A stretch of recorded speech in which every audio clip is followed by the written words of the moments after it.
Nahmaduhu wa nasta'inuhu wa nastaghfiruh wa na'udzu billahi min syururi anfusina wa min sayyiati a'malina may yahdihillahu fala mudhillalah wa may yudlil fala hadiyalah. Asyhadu an la ilaha illallah wahdahu la syarikalah wa asyhadu anna Muhammadan abduhu wa rasuluh. Amma ba'du. Para hadirin wal hadirat, kaum muslimin wal muslimat, ikhwatu iman rahimakumullah. Alhamdulillah wa syukurillah, kita memuji Allah dan bersyukur kepadanya bahwa pada malam ini kita masih mendapatkan kekuatan dan kesehatan sehingga bisa berkumpul di Masjid Al-Muhajirin dalam kajian rutin setiap Ahad malam Senin.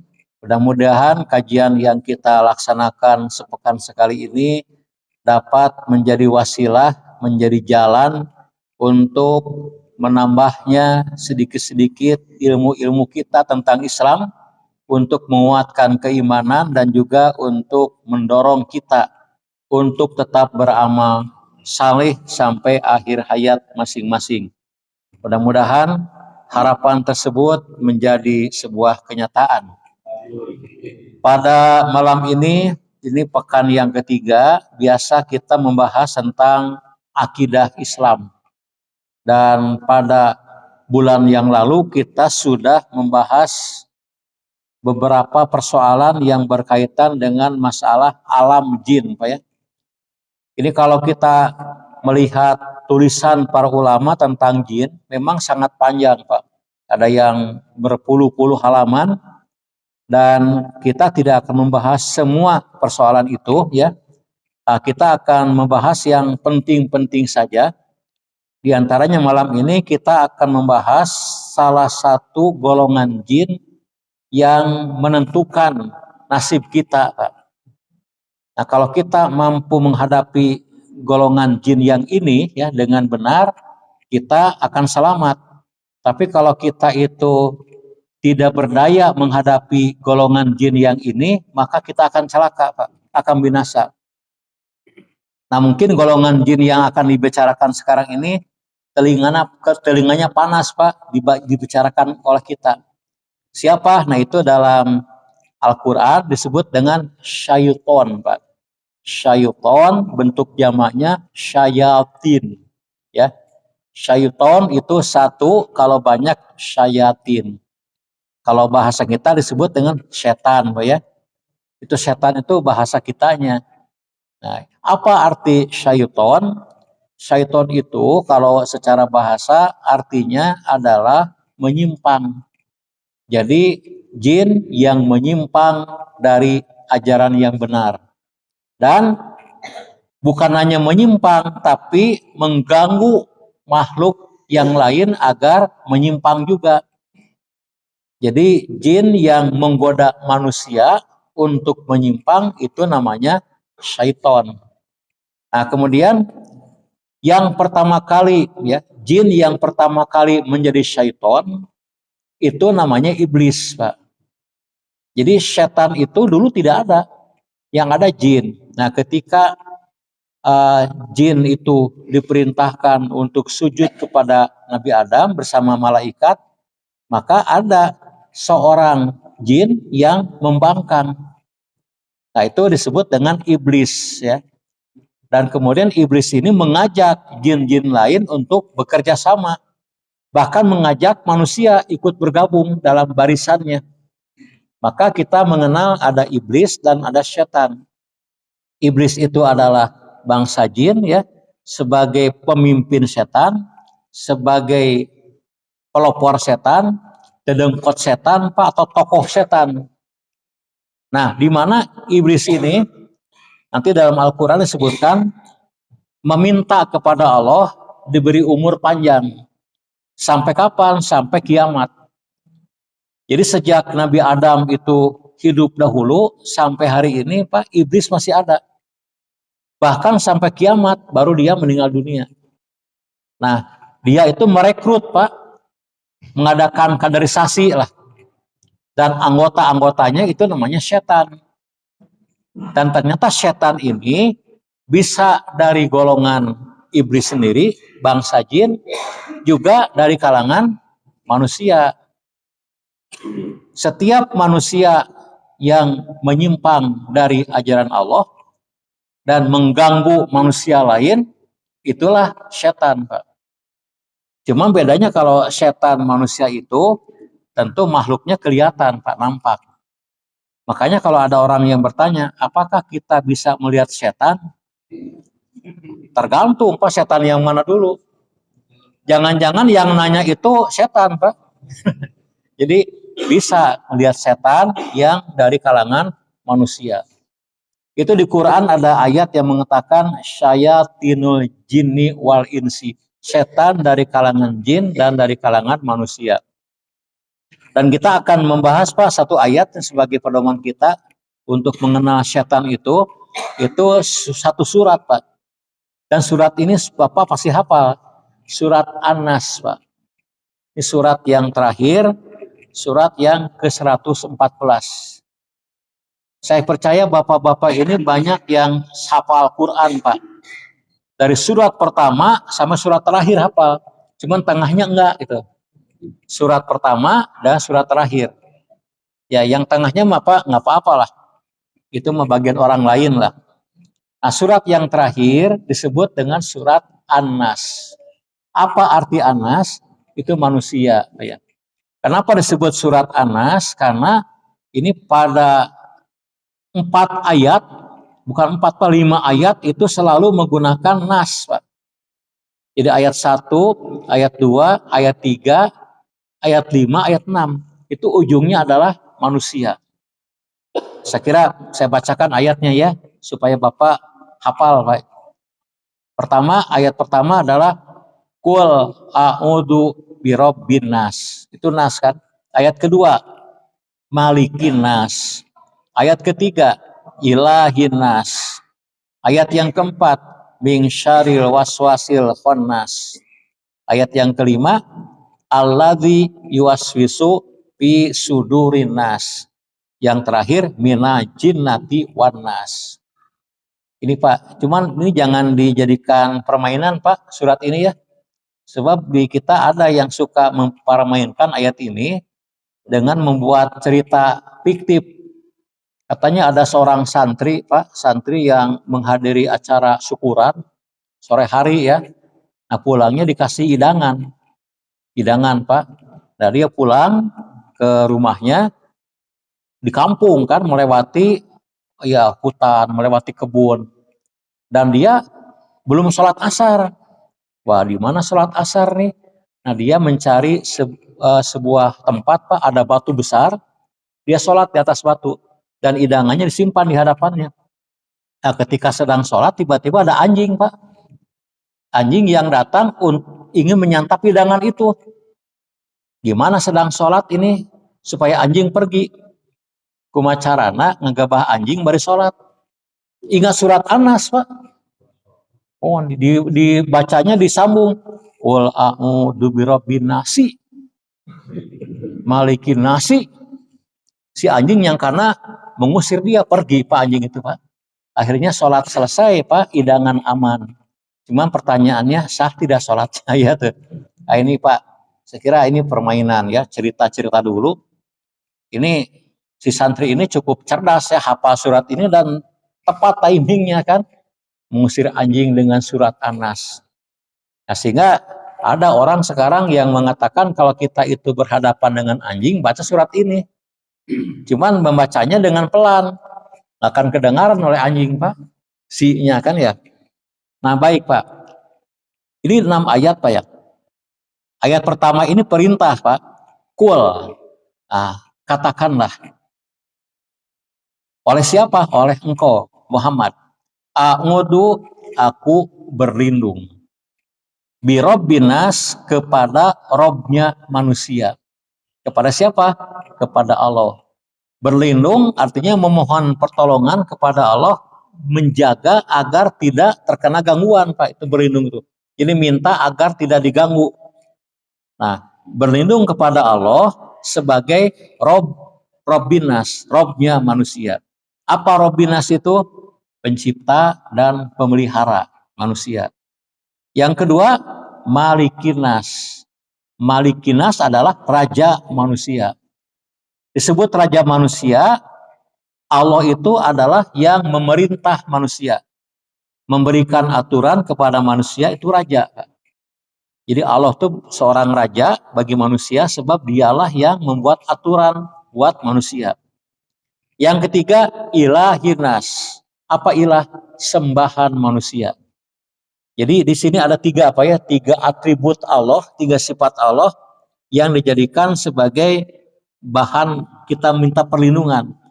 Allah sebagai Robbinas, sebagai Malikinas, sebagai Ilahinas.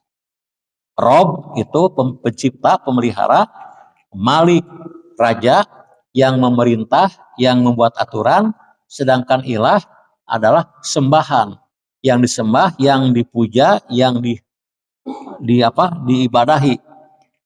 Nah, dari apa kita minta lindungan? Nah, ini dari syaril waswasil khonas, dari kejahatan. Nah, syar itu kejahatan, Pak. Dari kejahatan apa? Waswasil khonas, bisikan setan yang bersembunyi. Nah, itu khonas itu bersembunyi.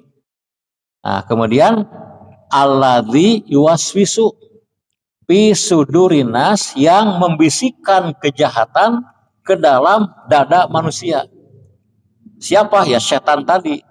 Nah, pada ayat terakhir disebutkan siapa setan itu? Minal jinnati warnas, baik dari kalangan jin ataupun manusia. Jadi ini dalil bahwa setan itu ada dua macam, setan dari kalangan jin dan dari kalangan manusia. Nah, yang menarik hadirin, pada surat ini kita melawan setan itu ternyata dengan isti'adah, dengan memohon perlindungan. Tidak cukup kita itu melawan dengan sendirian, butuh bantuan Allah, Pak. Kenapa demikian? Karena kita menghadapi setan, apalagi menghadapi gembongnya,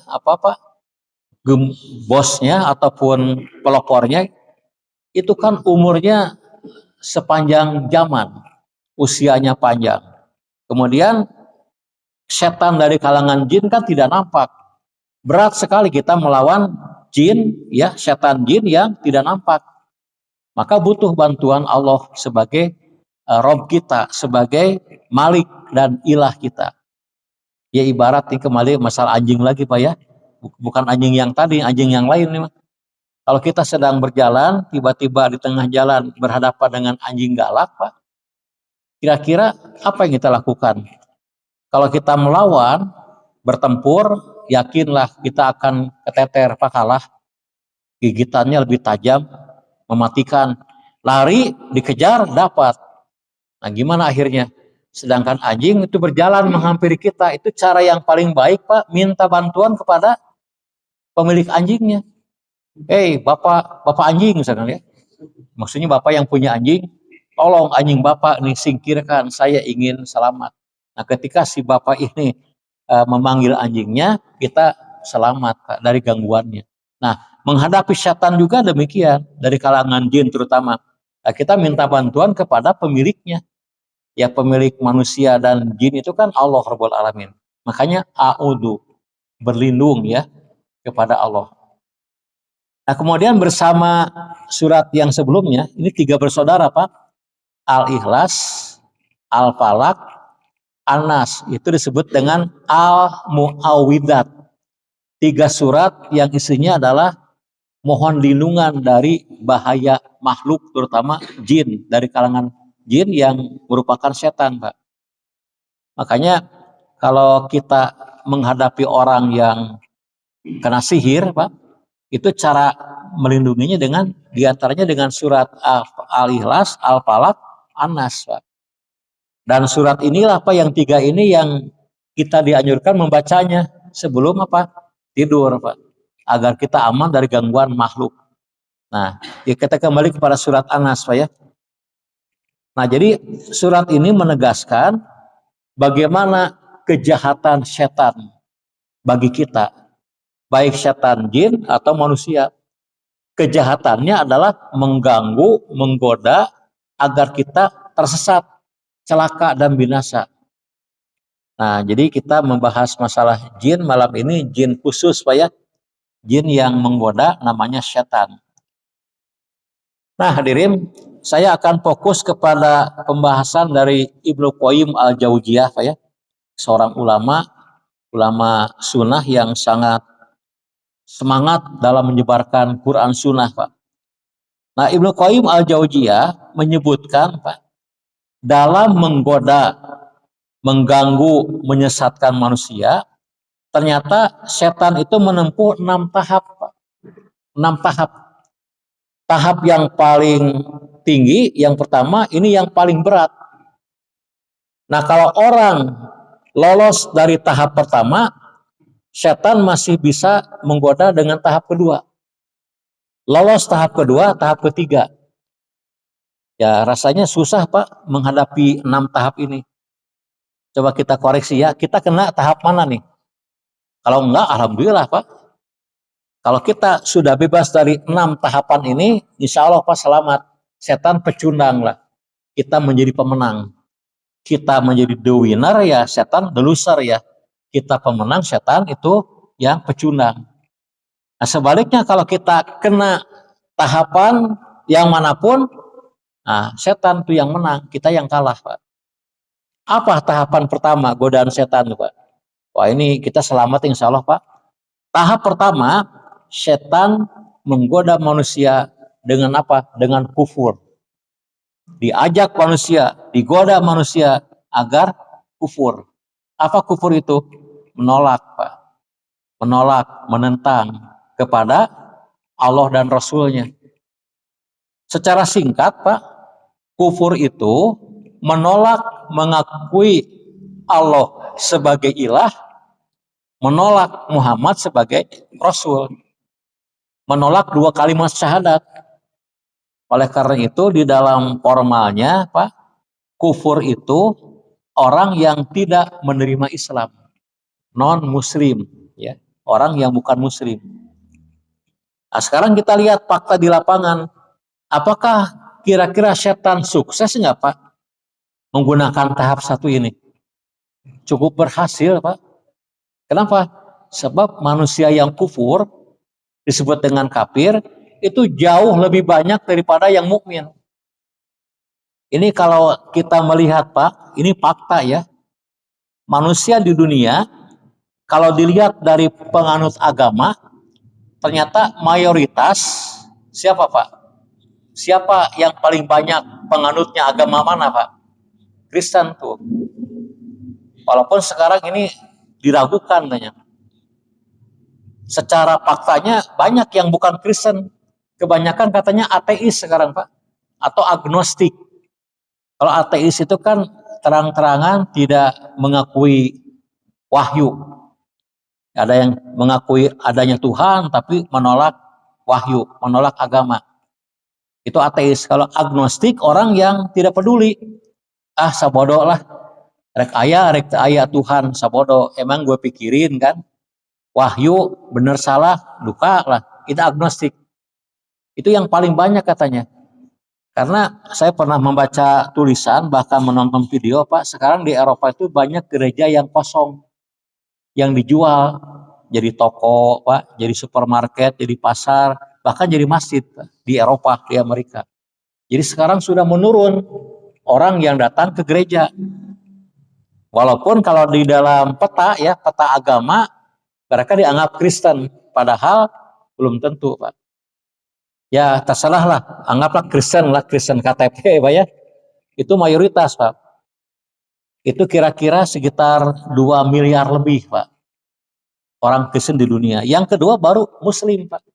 Islam itu nomor 2 Pak. 1,5 miliar kira-kira. Yang ketiga itu kalau nggak salah itu adalah Hindu atau Buddha apa ya. Antara itulah. Baru yang lain. Agama-agama lokal.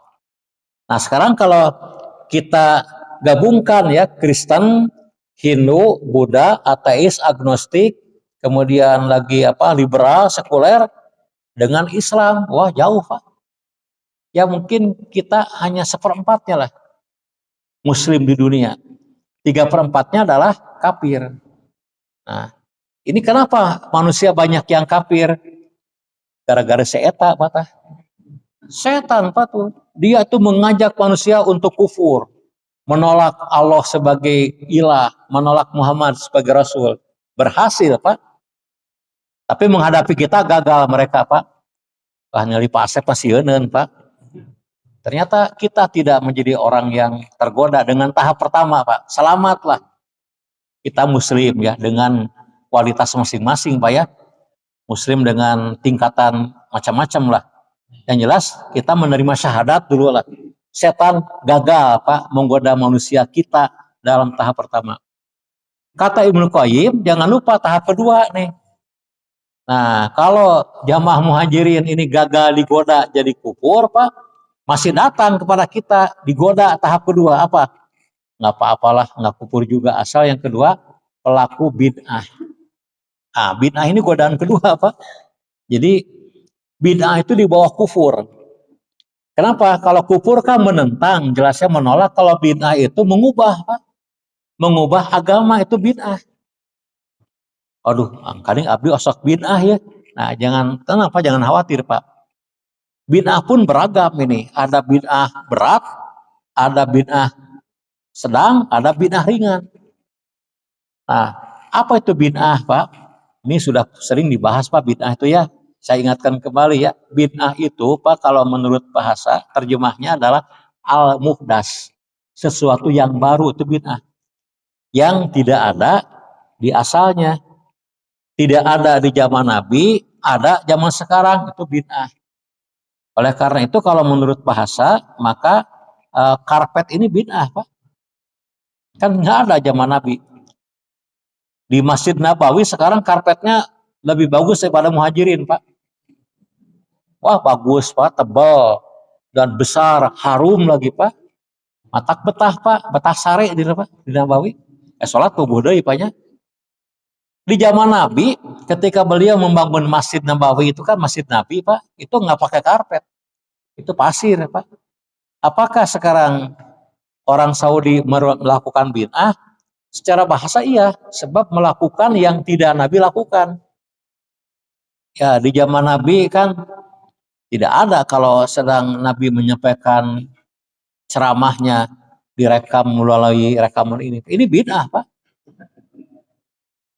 Komo disuguhan nukiang bid'ah Pak, teu aya nukiang Pak. Bid'ah. Meja juga kan. Nah, kemudian Bapak pulang naik motor bid'ah. Kontak orang pakai handphone, bid'ah handphone kan. Naik pesawat untuk pergi ke luar kota, bid'ah juga. Tapi, nah itu bukan yang dimaksud oleh Ibnu Qayyim Pak. Nah bid'ah yang digoda setan itu bukan dalam urusan-urusan keduniaan. Tapi itu diniyah Pak, urusan keagamaan. Jadi perkara baru dalam Islam, dalam agama kita. Makanya secara istilah, definisi bid'ah yang paling ringkas tapi lengkap. Saya suka definisi ini Pak. Ini mencakup ya. Al-bid'atu al-muhdas bidin. Jadi bid'ah itu adalah ajaran baru dalam agama kita. Akidatan, au ibadatan, au sifatan bil ibadah. Baik itu dalam urusan akidah, keyakinan dalam Islam, atau ibadah ya berupa ritual-ritual atau tata cara dalam ibadah itu. Nah, 3 macam Pak, ini bid'ah. Dan para ulama kita menyebutkan bid'ah yang paling berat dan ini bisa menjadikan orang murtad Pak, itu bid'ah yang pertama, itu bid'ah akidah. Ajaran-ajaran baru dalam bidang akidah dan keyakinan. Ini bisa keluar orang dari Islam. Jadi kufur lagi, jadi tahap 1. Ya, saya pernah menjelaskan Pak beberapa contoh bid'ah akidah ya. Ini bisa keluar Islam. Apa contohnya Pak? Banyak ya. Kita beri contoh misalkan kita melihat aja Pak beberapa sekte ya. Sekte itu adalah madhab sesat dalam Islam. Itu ada seperti Ahmadiyah, ya. Itu pengikut siapa? Pengikut bukan pengikut Ahmad Rizwani, bukan Pak. Pengikut Mirza Ghulam Ahmad, Ahmadiyah. Akidah mereka tercemari oleh bid'ah, Pak. Apa akidah barunya? Mereka punya keyakinan bahwa Nabi penutup bukan Muhammad, tapi Mirza Ghulam Ahmad. Mirza Ghulam Ahmad. Itu dulu ada juga Pak di Bogor ya, namanya Nabi tukang cukurnya. Jadi kalau dia nyukuran teh Pak sambil mengajak orang yang dicukur teh, Pak, Bapak kudu percaya abdi teh Nabi, Pak, Nabi akhir zaman. Dan ternyata setiap yang dicukur Pak tidak ada yang membantah, Pak. Sieun dikeureut ceuli itu keur dicukur. Ada bat langsung dipotong, Pak, ku gunting kan. Tapi jelas tidak percaya. Akhirnya ternyata diteliti ODGJ, Pak. Orang dengan gangguan jiwa ternyata paingan nu gelo. Ini itu Ahmad Lutfi, Ahmad Musadek, Mirza Ghulam Ahmad, apalagi Pak, ada lagi Ahmad yang lain ya, yang mungkin ya. Yang jelas kalau saya selamat Pak, tidak mengikut itu. Ahmadiyah Pak ya, itu bid'ahnya Pak. Nabi terakhir itu Mirza. Padahal dalam Al-Quran itu khotamun nabiyyin siapa Pak? Nabi Muhammad ya. Dalam hadis juga Nabi terakhir Nabi Muhammad. Khotamul anbiya wal mursalin, penutup nabi dan rasul. La nabiya ba'di, tidak ada nabi setelah aku, kata Nabi, Pak. Itu Ahmadiyah, Pak. Jadi ini bid'ah, dan bid'ahnya mengeluarkan mereka dari Islam. Ini para ulama kita itu menyatakan itu bukan muslim, Pak. Walaupun mereka Pak, muslim ngaku nama. Arab Saudi menolak Pak Ahmadiyah berangkat ke tanah suci sebab dianggap orang kafir. Kemana mereka ibadah haji? Duka kemana lah? Saya tidak tahu Pak. Mereka melakukan juga, cuma ke tempat lain Pak. Yang kedua Pak, Syiah. Nah Syiah juga itu sekte Pak. Jadi madhab yang menyimpang dari Islam Ahli Sunnah. Kenapa? Karena keyakinannya, akidahnya baru yang tidak Nabi ajarkan. Apa akidah mereka diantaranya? Yang pertama apa? Yang paling mendasar, mereka percaya bahwa pelanjut Nabi itu ya, khalifah itu ditunjuk oleh Nabi, bukan dipilih, ditunjuk oleh Nabi lewat sabda Nabi. Nah ini tidak ada Pak, Nabi tidak pernah menunjuk penggantinya. Siapa? Ali itu Pak. Otomatis Abu Bakar Siddiq, Umar dianggap itu ilegal Pak, tidak sah sebagai pemimpin. Dan mereka ini dianggap menentang, dan mereka dianggap keluar dari Islam. Jadi mereka telah mengkafirkan banyak sahabat. Nah mengkafirkan orang Islam itu, bahkan mereka itu muslim-muslim berkualitas tinggi kan, itu jelas bid'ah Pak. Bid'ah ya, ajaran baru yang tidak Nabi ajarkan. Dan lagi Pak, mereka bikin bid'ah, Ali bin Abi Thalib dan keturunannya sebagai imam menurut mereka itu maksum, terjaga dari dosa. Ini kan akidah baru Pak, bid'ah ya. Menurut Ahli Sunnah yang benar, tidak ada yang maksum kecuali Nabi Rasul. Termasuk Pak Haji Maksum, Pak tidak maksum itu. Walaupun namanya Pak Haji Maksum ya, itu namanya. Jadi ini akidah Syiah itu bid'ah Pak, menyimpang, baru, sesat. Yang ketiga apa? Enak Pak ya, beri contoh yang sesat ya. Mu'tazilah Pak. Nah, Mu'tazilah itu terkenal Pak, ini kelompok sekte dalam Islam yang sangat rasional. Mereka menggunakan akal bebas. Kalau mereka membaca Quran, hadis yang dianggap bertentangan dengan akal, mereka tinggalkan Pak, tolak. Akal mereka yang menjadikan pedoman. Contoh Pak, ini bid'ah mereka. Mereka Pak punya akidah tidak ada azab kubur, tidak ada siksaan kubur. Mereka menolak Pak hadis-hadis Nabi yang sahih ya. Kalau kita percaya nggak Pak?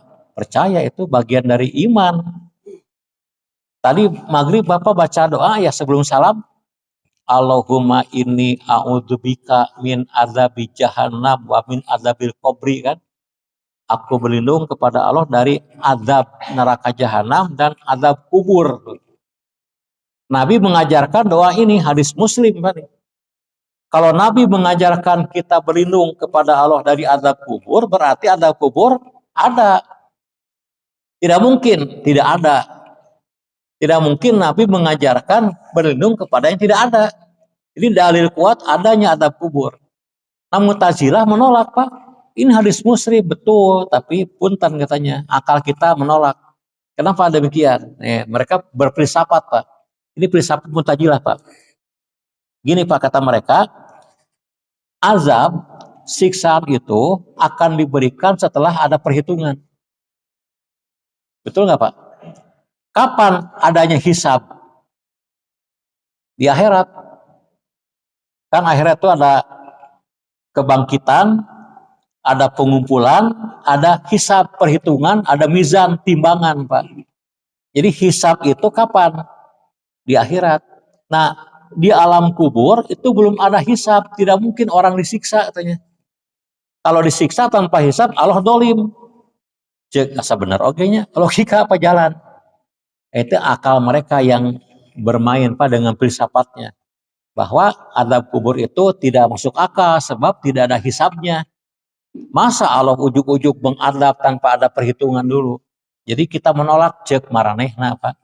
Nah, kita mah apa menerima? Kenapa? Karena Nabi mengajarkan adanya azab kubur.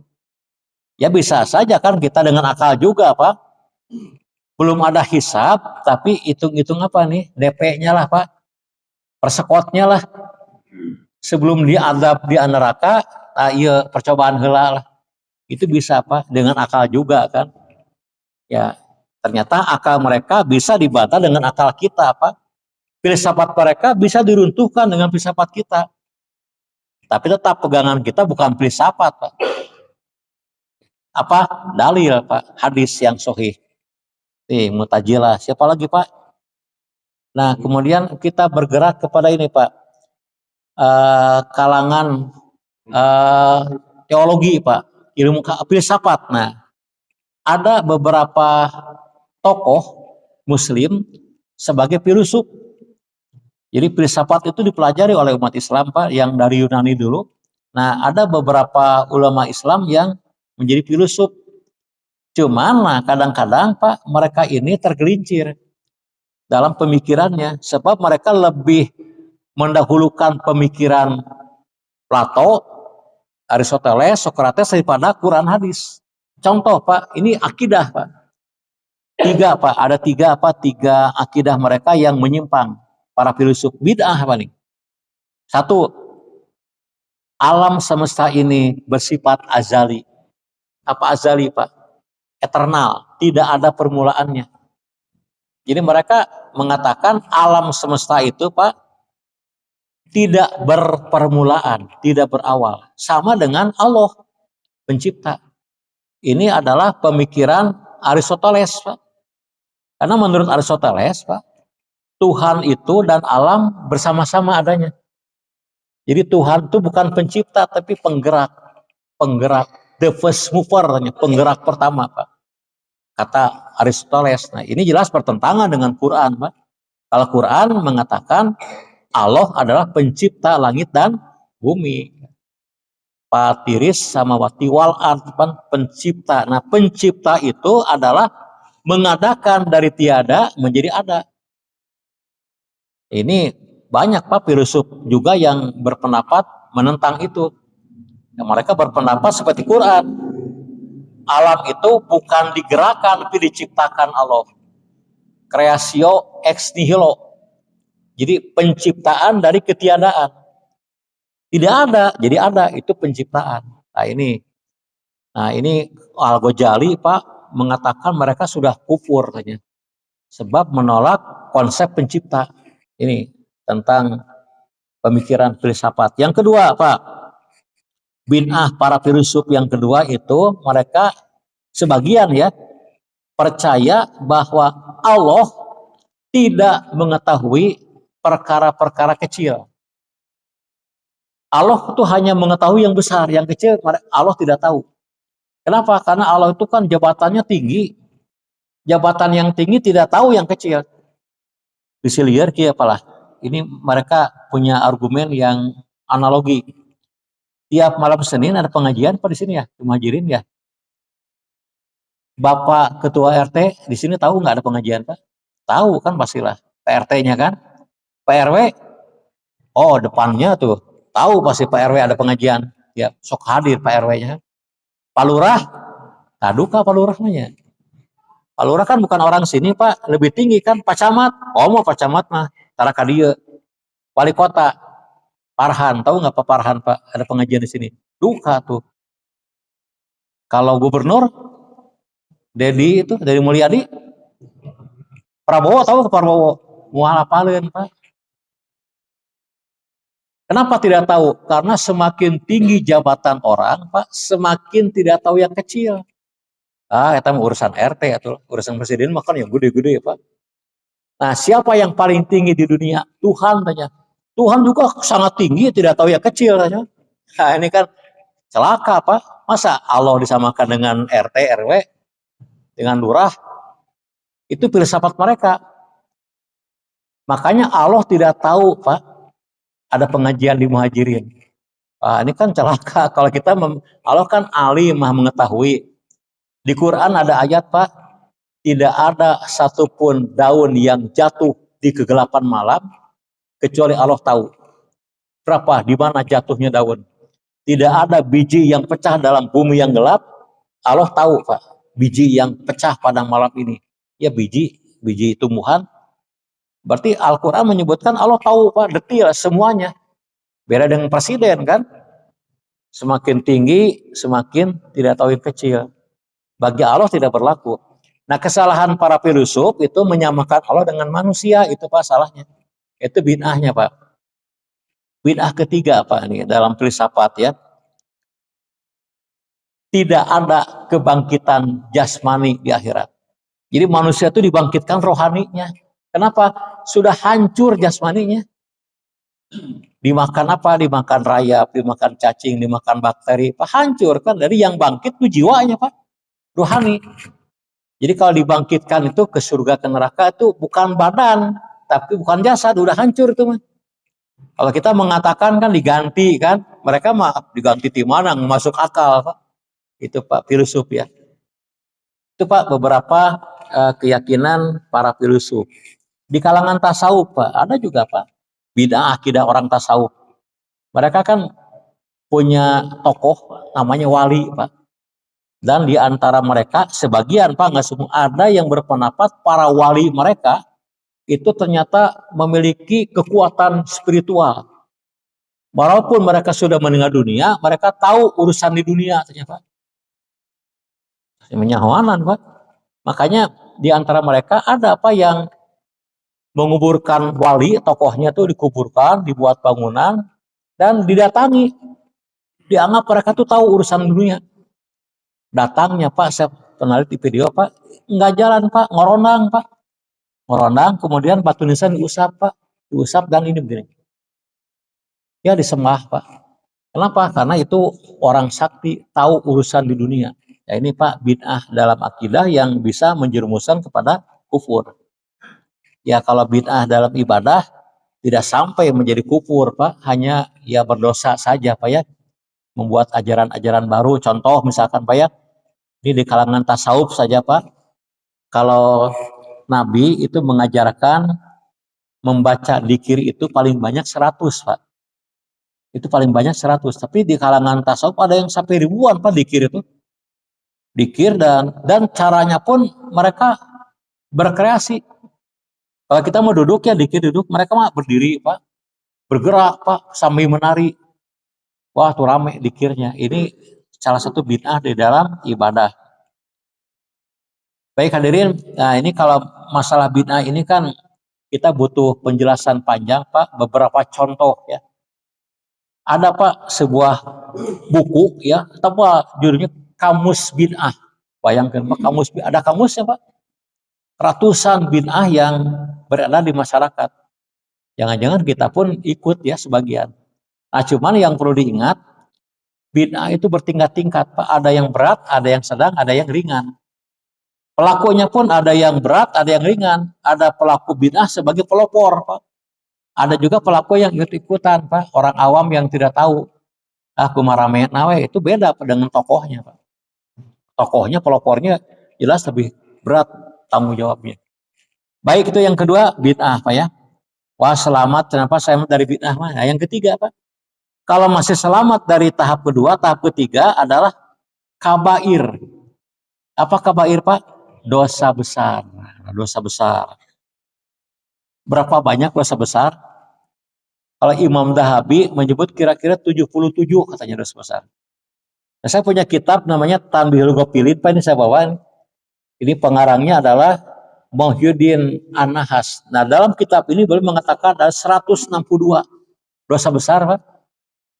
Disebutkan, Pak, sama subuh, Pak. Kita sebut sebagian, Pak ya. Syirik, dosa besar, menyekutukan Allah. Kedua, durhaka kepada orang tua.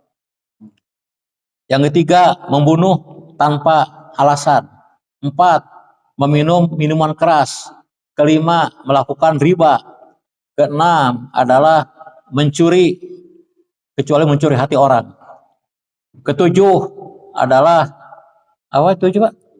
Berzina. Kedelapan itu meninggalkan sholat 5 waktu.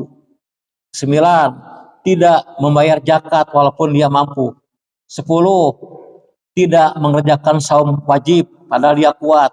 11, tidak melaksanakan haji walaupun dia itu punya kemampuan. 12, menyakiti tetangga. 13, korupsi. 14, kabur ke luar negeri bawa uang haji. Nah, berseri, Pak. Ya itu, Pak, ini contoh dosa besar, Pak. Kabair namanya. Belum pulang-pulang, kenapa cenah lah. Nah, ini kayak Bang Toyib aja ya, belum pulang-pulang. Dosa besar. 162, Pak, banyak nih. Nah, kemudian, nah ini berat, Pak ya. Kita butuh penjelasan. Kalau dibahas ini butuh khusus, Pak, membahas dosa besar ya. Seminggu sekali lah. Kemudian kalau bebas dari tahap ketiga, wah Abi mati dia pernah, Pak, selamat lah. Yang keempat, empat Pak ya, 1 kufur, 2 bid'ah, kabair, keempat adalah sogoir, dosa kecil. Wah, yang kecil, Pak, berat ini, Pak, susah. Ini di sini ada 82, Pak, dosa kecil. Contoh dosa kecil adalah Bapak pergi ke masjid melihat ada perempuan, Pak, dilihat, nah itu dosa kecil, Pak. Kalau kelihatan pertama kali itu enggak, yang kedua apa yang dosa. Jadi kalau kelihatan pertama udah selesai, jangan belum selesai, belum lengkap, jangan, Pak. Nah, pelengkapnya itu, Pak, dosa. Tapi itu sogoir kecil. Atau misalkan Bapak pulang dari masjid, Pak, lewat rumah orang, buka pintunya, noong, Pak, ngintip rumah orang, aya naon di mana keur naon, tak dosa kecil, Pak. Dan sebagainya, Pak ya. Kemudian yang bebas dari dosa kecil, dikit, Pak ya, 2 menit lah. Tahapan yang kelima, Pak ya. Yang kelima adalah, nah, setan itu menggoda manusia mengerjakan yang mubah tapi berlebihan. Saya pernah khutbah di Jumat, Pak, pekan lalu di sini. Mubah cuman berlebihan. Main handphone, Pak, 4 jam. Sholat mah 2 menit kan. Nonton TV sampai tengah malam. Kemudian lagi, Pak, apa lagi? Main catur, Pak, ada yang main catur nih? Dari jam 7 sampai jam 1 main catur. Mancing dari pagi sampai sore. Nah, itu setan, Pak, tuh. Mancing yuk, gapleh yuk, remi yuk, remu. Catur ya. Iya, kalau sebentar mah catur mungkin setengah jam masih ya boleh lah. Nonton TV 1 jam. Tapi kalau sampai melampaui batas itu mubah, tidak berguna. Terakhir, Pak, yang keenam, pedadan ya. Yang keenam nih paling ringan tapi banyak, Pak, yang terjerat. Apa? Mengerjakan amal tapi meninggalkan yang paling utama. Contoh nih, misalkan, Pak ya, umroh 2-3 kali tapi tidak pernah kurban. Nah, contoh, Pak. Kurban melebar, umroh mah senang dah bari ulin, Pak ya. Atau misalkan ibadah haji 2-3 kali tapi nggak bayar zakat. Itu godaan setan, Pak. Cerdik setan itu. Jadi melakukan hal yang sunat ya, meninggalkan yang wajib gitu Pak. Meninggalkan yang paling utama demi yang kurang utama. Nah ini saya kira beberapa tahapan, 6 tahap setan menggoda manusia. Mudah-mudahan kita terlepas dari 6 tahapan setan yang membahayakan. Ya. Demikianlah. Walhamdulillahirabbil alamin. Assalamualaikum warahmatullahi wabarakatuh.